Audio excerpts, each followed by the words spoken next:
Testing, testing. 1, 2, 3, 4. 1, 2, 3.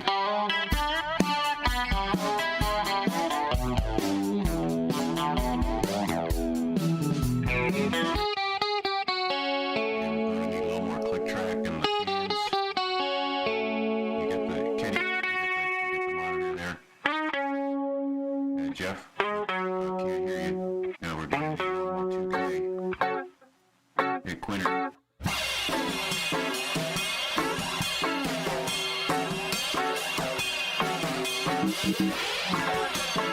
Hey, Quinter.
Hello.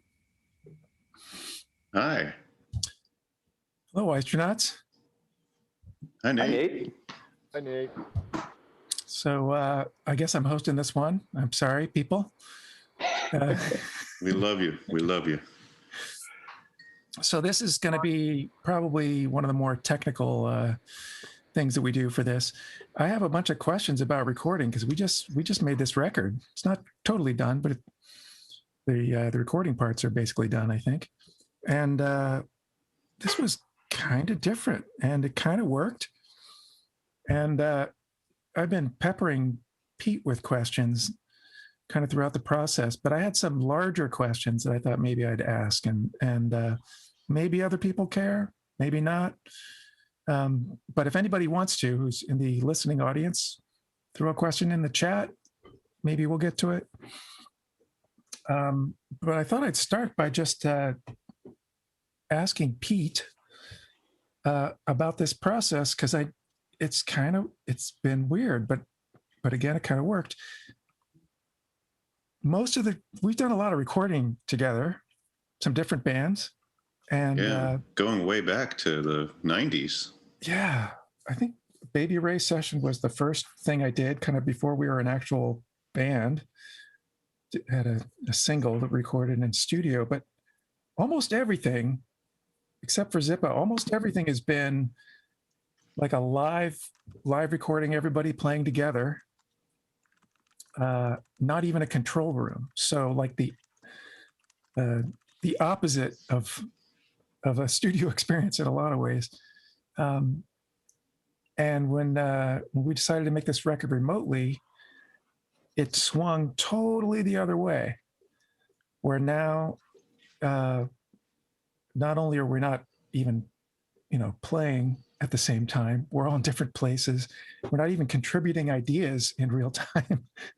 Everybody's kind of coming up with their own parts separately and then sending them to Pete, sometimes to surprise, when he opens it up, like, what's inside the box? So I was just really curious as a producer,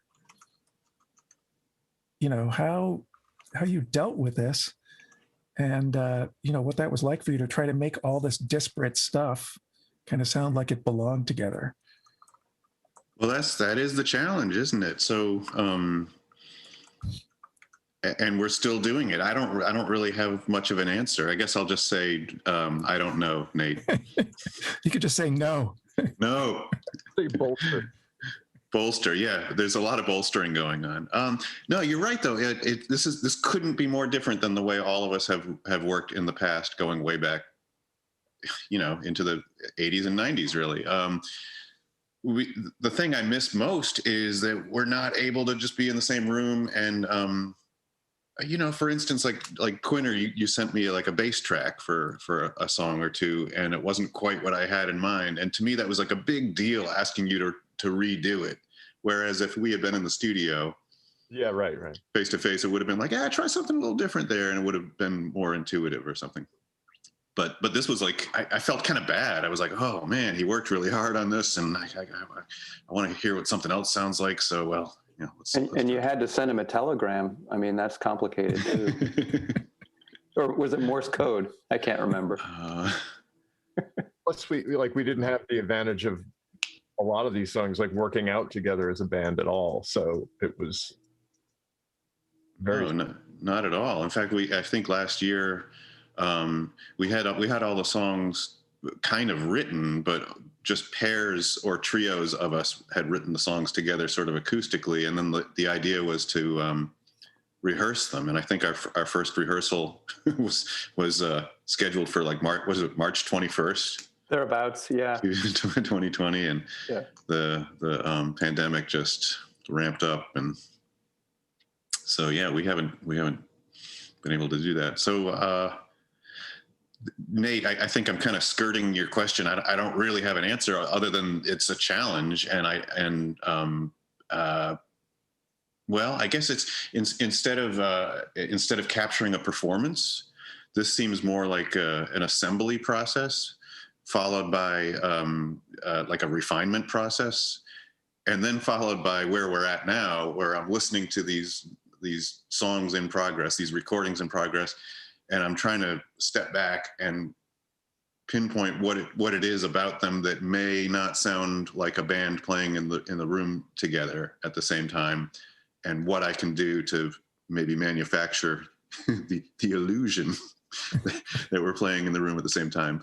The one thing we have going for us is that we've played together, musically for quite a long time, all of us. So there is that kind of musical ESP that we have, and that is there. That's like part of the music. But I can get into specifics of things that I'm trying. It would be kind of technical, but we could go get technical. Can I interject one thing? Yeah. So it's easy to kind of pinpoint what the challenges are of working this way. There were a couple of things that were surprisingly positive about it. And one of them I was discussing with Pete a few weeks ago, was just having a little more time to like work out a thing you're going to do and perfect it before everybody else hears it. So very often when we're working in the studio, I don't even know the song yet, and I'm trying to like invent a part on the fly. And generally, what makes it on the record is basically the first acceptable thing I played. Sometimes it sort of feels like, okay, that was good enough. We'll go with it. Whereas with this, there was a little more time to actually work something out and play it a few extra times, really get it down, really get it sounding good. So I thought and I think hopefully that kind of adds up for all of us, that, that's going to be, it'll be perceived as a certain quality of the record when it actually. I agree. Ken, that's a great point. And it is, I should add to that, for the first time, we're forced to absolutely use click tracks. And in the past, we mostly haven't. Yeah. And the click tracks, of course, are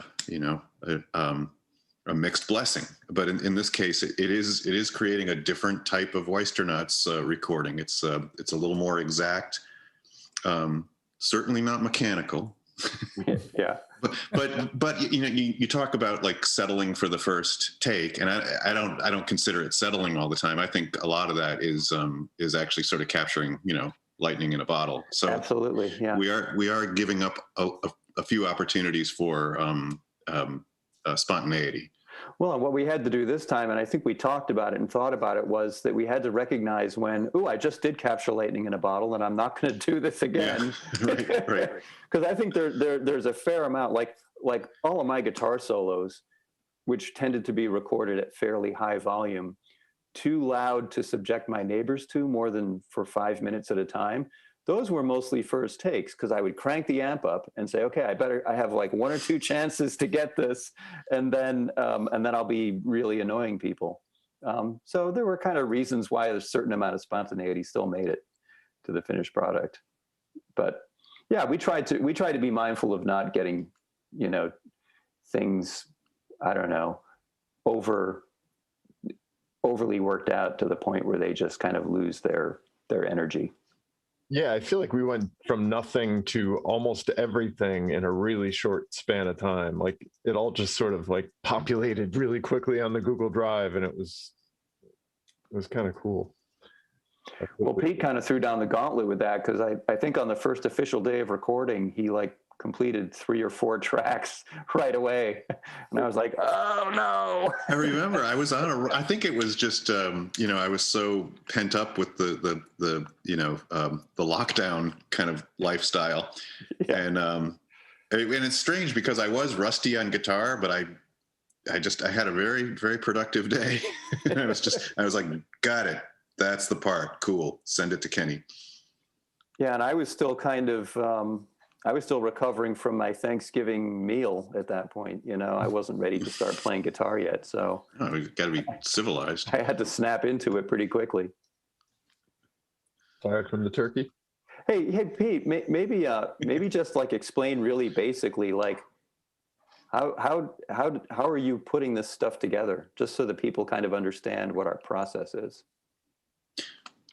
Good point. Yeah, I think, we've maybe jumped a little ahead of the game. People might be confused. And by the way, we are missing Jeff Berlin and Jeff Norcross tonight. So they are participants in this as well. But everyone involved in this, all, 6 of us, has some sort of home recording setup at their respective homes. And these are, for those in the industry, they're called DAWs, digital audio workstations. And there's many different types of digital audio workstations. Probably the better known one is called Pro Tools, but there's a bunch of them and they all work about the same way. It allows you to record in a non-linear fashion and save sound files. And in this case, we can share them very easily and line them up to the click track. And basically, like I was saying, it's an assembly process. We're assembling songs more than we're actually playing them together. So that's kind of the gist of it. Everyone's recording individually at their own home and then sending me sound files, often with notes saying, hey, I tried this as an experiment, or this is the good take, but here's the experimental take, that kind of thing. And then I have kind of back there, I've got my own digital audio workstation. Welcome to 1987. So I have master takes of each song, and they're kind of a constantly evolving mixes. I'm sort of mixing as we construct these. So it's pretty different than the way we worked in the past, which was more of like get a bunch of guys in a room and record them. It's been pretty weird. Also, I remember that you when we used to record at Verdant, there was a challenge for you because you had to wear multiple hats. Like while we were recording, you had to be, the producer, the engineer, and the guitar player at the same time. So you're like running back up to the board or whatever, hitting record, running back down, and then we're all playing. And then if a mic shorted out, there was a bad cable or something, you gotta like run and deal with that. Kind of disruptive. Oh yeah. But now we got to spread that around, so everybody got to feel. Everybody got to feel that pain. Well, yeah, man. It's now it's I often like to say that it's two different sides of the brain. There's the engineering side and then the musical side, and it's sort of the worst to try to do them both at the same time. Some of our best sessions at Verdant were the ones where we hired outside engineers to come help us out.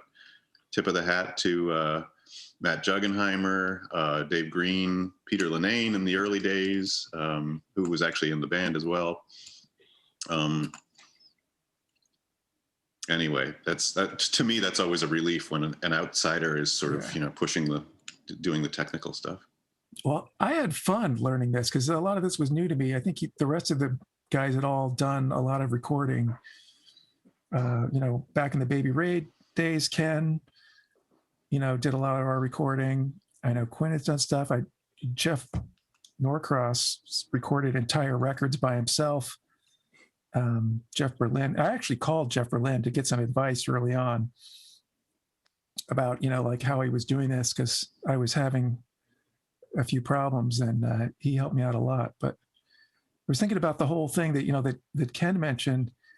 I actually tried to approach this one song at a time, and when I would get a free night, I would be like, I'm recording this song this evening, so I would like pull up the tracks and listen to them. And a lot of times I didn't have a lot of time because I've got day job, family, all that stuff. So I'm like, I've got a couple hours. And I felt like, actually, what I did a lot is I treated the DAW like a tape machine, and I just recorded like immediately, just hit record and started playing while I was listening to it to try to throw something down like the first time I had heard what everybody else was playing. Mm-hmm. And even if I didn't keep those takes, even if I ended up taking it again, I felt like I made a lot of decisions on those passes. Like I would just play along and listen to it back and like, nope, that was a bad idea. Or like, wow, like I played a fill in a place that I didn't know where I was in the song, but when I listened back to it, I'm like, yeah, that was cool. I'm going to keep that one. I'm going to keep that idea, even if I don't keep the tape. So I think there's a psychological. I do that too. I think there's a psychological benefit to it also, which is that you just don't get too anxious, before you actually start recording. Just kind of jump in and make some noise, and then start assessing what you did. So I like doing that myself. Yeah, I agree. It definitely. You didn't feel like you were wasting other people's time. Yes. Yeah, there is that. Yeah. Funny. Yeah, it's kind of difficult when you have 6 pairs of eyes kind of boring a hole into your skull while you're trying to like play a part that you don't really know. So that was a bit of a relief to not have the feeling that you're wasting other people's time. Oh, we've studio time.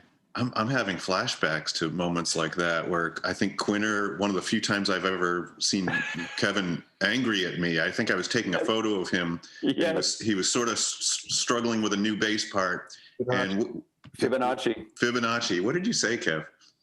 That's not helping. That's what he said.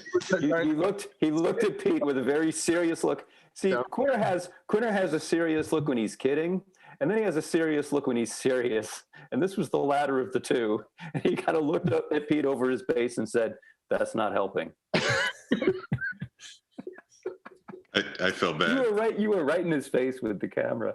I was clueless. I apologize. To this day, this is like 20 years ago, but I still feel bad about it. But I've been there too. I remember a few sessions long ago where I was just like, "All right, everyone out of the room." Yeah. I can't deal with you guys looking at me and all your damn suggestions. Yeah. Yeah. So, actually, Kevin, I thought this was really weird too, because especially as a rhythm section, like playing together is so key. And, talking about click tracks, we assembled these songs, even like we passed them around. Some different people started different songs. So, maybe Pete started one, maybe Ken started one. I usually waited for some bed to be there, but maybe there was only like one guitar track or something sometimes, or sometimes I was last or pretty close to last, which is really weird. So there's a click, but to be honest, I feel like I never actually played with a click.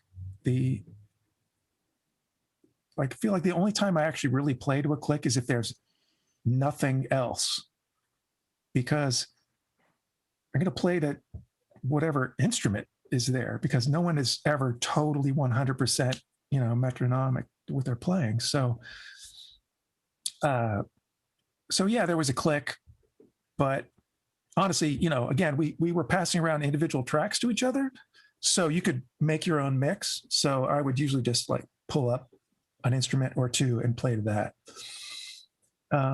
But Kevin, what was it like putting down a bass part? It's sometimes before the drum part goes down, or just totally afterwards. As often as I could. You say you were last. I always feel like I waited until there was a drum track. Oh, maybe. Except for the ones I had to start. I think there were a couple that I just started of my own, but by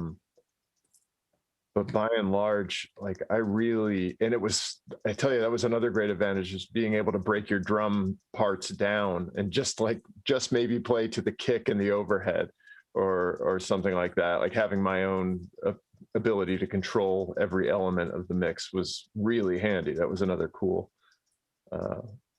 benefit of doing it this way. But also, like, even just listening to a track and playing to it is different than seeing you and playing with you. So that's something I think really sucks about doing it this way, is just sort of the human beings in a room element not being there. But yeah, it would definitely benefit me to wait for your track to be in the mix before I tried to really go full force. I would probably just be working on a part until yours got laid in. That's a great. I'm really glad you brought up the visual thing, Kevin. I never really thought about that, but it's playing in a 5-person group. I don't know about you guys, but I'm always looking at you guys for just je ne sais quoi clue, musical cues and feelings. And look at Nate right now. He's virtually he's gone. Uh-oh. Oh, we lost our host. He was totally frozen. At first I was like, wow, he's really stoic about this, but have we upset him? No, I think he just had connection issues. Oh, okay. All right. Go on, Pete. That visual element. Well, I think it's an important part of playing rock and roll. Sounds kind of corny, but I think the music that thrives on feeling and like visceral humanness, the beating of the heart kind of thing. You need to be in sync in a difficult way to explain. It's not, it's more than a metronome. It's you're in sync on a human level with people. And part of how you can do that is visually check in on them. Hey, how you doing? That kind of thing. Hey, I'm going to play a solo now. Are you guys cool with that? Okay, cool. Hey, do you mind if I take a picture of you right now? Well, the thing I also missed was that we just have a lot of fun when we're recording. Like, we make each other laugh all the time. There's like, it's as much a social thing as it is, this creative thing we're doing. And that was missing too. I mean, I won't have the same kind of level of just fond memories of making this album as I would have the others, because we didn't have as much of that. But I'll remember the Zooms. I'll always remember the Zooms. Yeah, we'll never forget the Zooms. Yeah. We're doing this every month for the rest of our lives.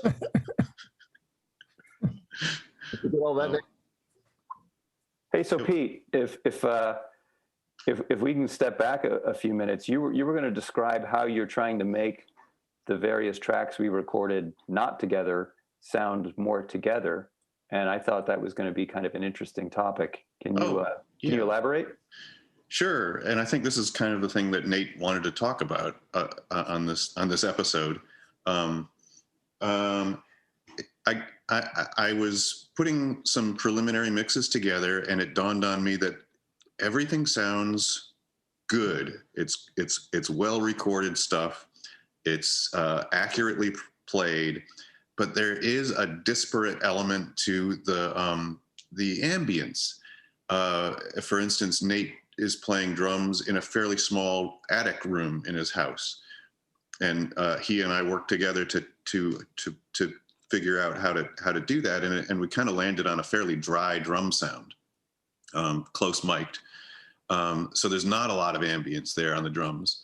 A lot of the guitars are recorded directly or with a close mic'd amp, so there's no indication of what the room sounds like. And of course the bass is like that as well. So there's no ambient cue to our ears, to the listener's ears, as to like where everyone is. It's just 5 or 6 different parts that are plopped together. And of course you can add reverb to things to create the illusion that that people are all in the same space. So that's pretty standard. Everyone, a lot of people know this, of course, but so I decided to use a limited palette of reverbs, and I'm still not sure this is the way to go, but this is how I'm doing it. I'm using one long reverb, and that is the for you tech heads out there, that is the transatlantic plate reverb, partially invented by Mr. Brian Charles, my old studio partner at Zippa. Plug. Really good sounding plate reverb. It's a plug-in that works with your digital audio workstation. I'm going to keep saying digital audio workstation. And I was going to choose just one shorter reverb to use for things on the drums, or sometimes the guitars, or just things in general as sort of a cue to make it sound like people are in a room. I screwed around with a lot of plug-in reverbs for this shorter, small room type sound, and I couldn't get what sounded good to me, or I couldn't get what I thought would sound good, and I realized I had to go old school. So I broke out this, which is can you see that? Yeah. It is the Nice. PCM 60. It's a hardware unit by Lexicon, I believe, back in the day. It was made in like 90s, right? Waltham or something. I mean, it's sort of a local thing for us. Yeah. Late 80s, believe it or not. Really? Okay. But it was a very standard thing in the 90s. So shoot, I can't see. I'm not going to be able to specifically say what I'm pointing to because I can't quite see enough. But you will see here that there are just push buttons for different room sizes and room characteristics and filters. And they're pretty limited. There aren't a lot of, there's no LCD window with scrollable menus and endless things to tweak. There's just a limited palette of variables. And it turns out that a small room on this thing just sounds great. And to me, it's sounding better than any plugin that I can find on my digital audio workstation. So I decided I'm gonna use a small room sound on this and put a little bit of it on everything on this whole album, in hopes that it creates a glue and it creates a cue to our ears that maybe we're in the same room together. Yeah. I might change my mind tomorrow, but that's what I'm doing now. Is that a piece of equipment that you go to regularly anyway, even in normal studio circumstances, or is that just an odd thing that you hadn't used in years and it occurred to you? Hang on, I'm trying to safely put it down. Well, I'm not asking. It's what was the question? No, do you use that equipment regularly? Do you use that Lexicon often, or is it like a? Well, I used to. It's a complicated. I'm kind of lying. I actually recently got it, but I used to use things like that in the 90s all the time before digital audio workstations were available and plugins were available. And lately, I've been kind of leaning on just using more plugins because most of them sound pretty good. They're very handy and they're recallable. But in this case, I'm just not hearing what I need to hear, and I wanted to go back in time to the 90s when there was that solid small room sound. So what I'm doing is I'm actually putting like the some of the drums through that unit, and then some of the guitars through it, and then I'm printing the reverb to a empty stereo track on the digital audio workstation. Mm-hmm. Notice I haven't said Pro Tools. Good job keeping the DAW lingo going. Yeah. Hey, Jerry O'Hare asked a question. I think I might ping that to the group. But before I get there, this is like you had some really crazy parts that you put down that I love, like kind of bananas. Some not really through composed, but you got some parts where you're putting some stuff down, and like every verse is different, every chorus is different. There's some in jokes. Was that just because like you're just kind of whatever comes to your head, you just throwing it down first right away, or is this because you like had a lot of time, or I felt like there was a lot of comedy happening in the in some of the composition. Nate, we lost you for just a second. Who are you addressing? Just everyone? Kevin, I think. Yeah, oh, Kevin. Okay, cool. I didn't catch. No, Kevin had some pretty wacky bass parts. Like again, maybe that was the luxury of just having time to slowly work to a track. Like I wouldn't play anything out loud until I had the whole part down, because most people hang up right above me. So I would kind of just, and as far as it changing a little bit, that's probably just a matter of chance that each one comes out a little different. I don't really know how to answer it. I wasn't trying to be funny, Nate. Well, there was one track that had some surprising little cameo quotes from other songs, and we won't spoil the surprise. And I talked about doing that. So yeah, that was a suggestion Pete made, and then you kind of went to town with it, right? Was that how that happened? To necessarily, I think you just didn't want me to play what was on the original.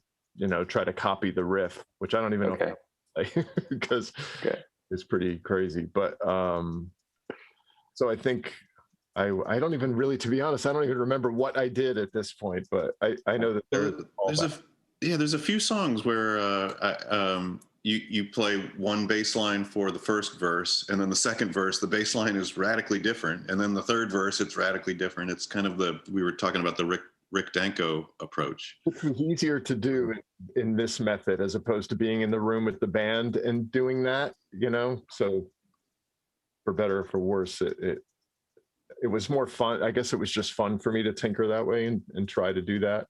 Yeah. So let's get back to Jerry's question then. He said, in the process, did anybody have a sketch of a part they envisioned for someone else where it stuck as oh man, that's so cool, and I wouldn't have thought of it? Well, I have a thought about that. Yeah, there was a song we were working on that has the title Barn Burner. I don't know if that's going to be the final title, but that was the provisional title. And Pete and I recorded the guitar parts first, and then it had a melody, and Pete unfortunately pointed out to me that with the melody that I'd written for the song, it sounded a lot like Little Richard's Lucille. And it was like, oh no. So I got to come up with something new. And I tried, and I couldn't get anywhere with it. But then Nate, you and Kevin recorded, I don't remember in what order, but you recorded a drum part and a bass part. And once those were in place, and they were very different from what I would have imagined happening. They were just a lot more propulsive and low end and chunky and powerful. That kind of got me into the space where I could actually come up with the melody that the song has now. And my inspiration for that was this part that you guys came up with, which was surprising.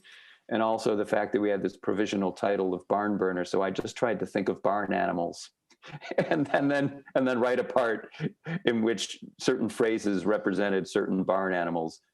I didn't know that. Yeah. That's amazing. Yeah. Why don't we? Can we change the title of the song to "Barn Animals"? I kind of like that. If you want to, yeah. Barn Animals. Sure. So that's my answer. Wow, that's great. But I think there was a lot of that, from everybody, because we weren't working on this together. You didn't know what you were going to hear when somebody, uploaded a track, and you would download it and paste it into your DAW so you could hear what they'd done. And it was often surprising. I mean, some of the stuff Jeff Norcross did, some of his guitar parts were like, holy crap, that's great. Wow, cool. I think there was a lot of that for all of us.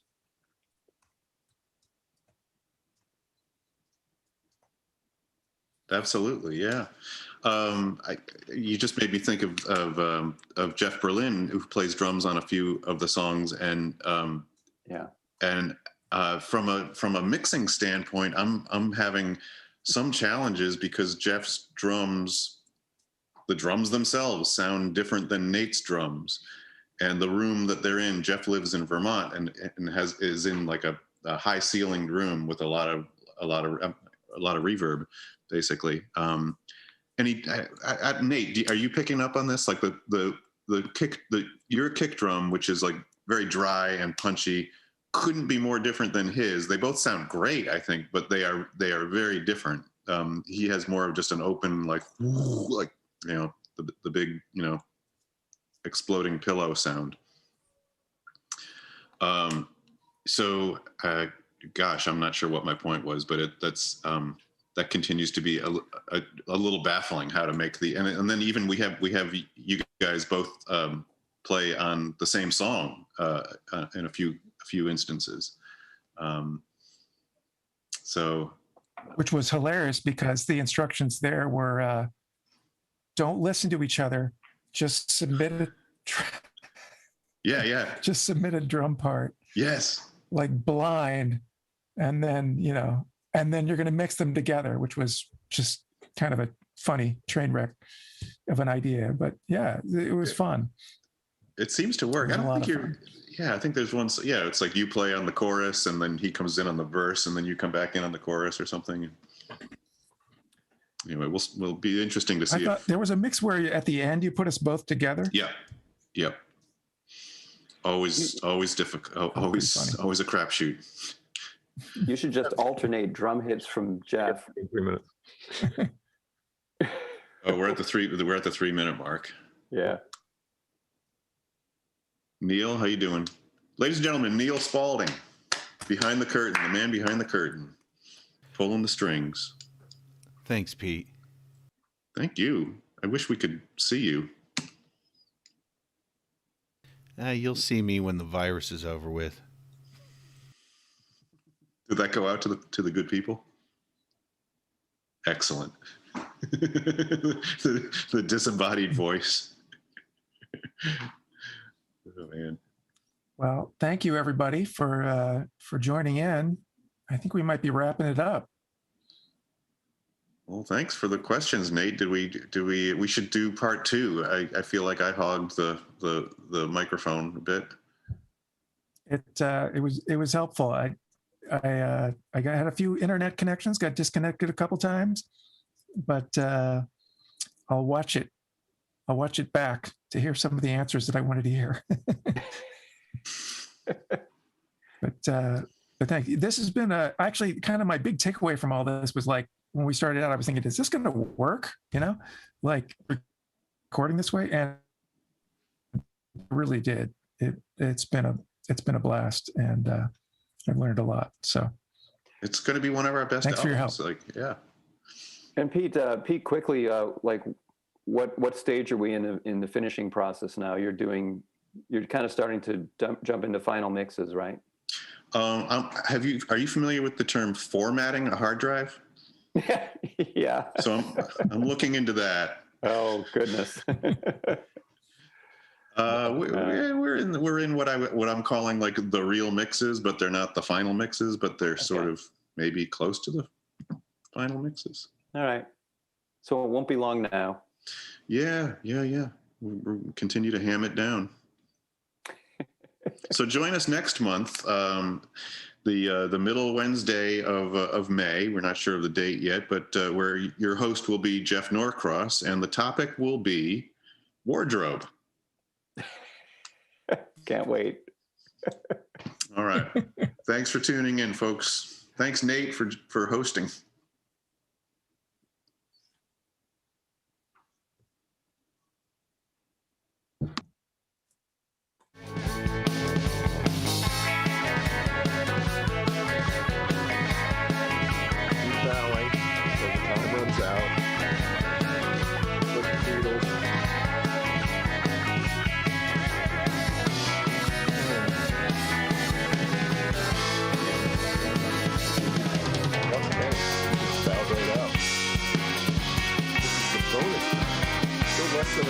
Less than a minute.